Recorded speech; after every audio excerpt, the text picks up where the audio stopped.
Spos Met Duf.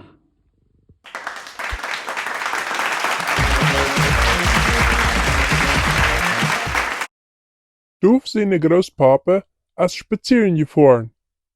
Nu sind da ne ganze Reihe oude vrienden taub en ook wat frühlied. Een van der oude früh als sonne wat Duf seine Großpapa al verlang gekannt hat en aber interessiert er am Bett. Heute halt nicht so, dat hij al te oud is om sich frisch befrieren.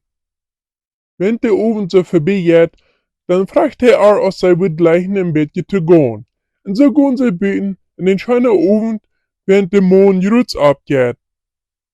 Schließlich fragt er, bist du gleich die mit mir zu befrieren? Oh, der Früh freut sich, und so sagt er. Duf seine Großpapa konnte das meist nicht glauben. Als er tüß aß, schlufen geht, in den nächsten Morgens, alles geht so schön. Als er abgeweicht ist den nächsten Morgens und sein Koffer merkt, dann fängt er aber an zu zweifeln. Wird das der Früh ja sehr oder nee sehr? Er ist einfach beschluckt mit sich im Verjährt zusammen geworden. Er denkt so, er wird mal ab von dem Frauen. Als der Früh abhebt und er erklärt, woran er von dat so tätig Mars, dann sagt der Früh, oh, Dankeschön. Dat freut mich, dass du mich gefragt hast.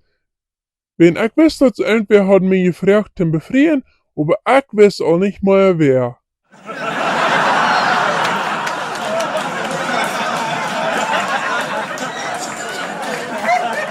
Duf zelfs ist er noch gar nicht so lang befreit. Dort geht einmal mit Rüchte her, aber er braucht bei den kleinen Fehler zu lernen, um die großen Troubles uit den Stich zu gehen. So hat er all gelehrt, dass man seine früher sagt, uns fehlt nur ein bisschen zu vertalen. Dat hij dan nicht bis den Fehler merkt und vertalt. Nu dat hij dat so, als van een Platz am Haf abgehauen. Alles mit Jo en Nee beantworten, wat hij uitgefangen hat, wat hij hat auch gedaan.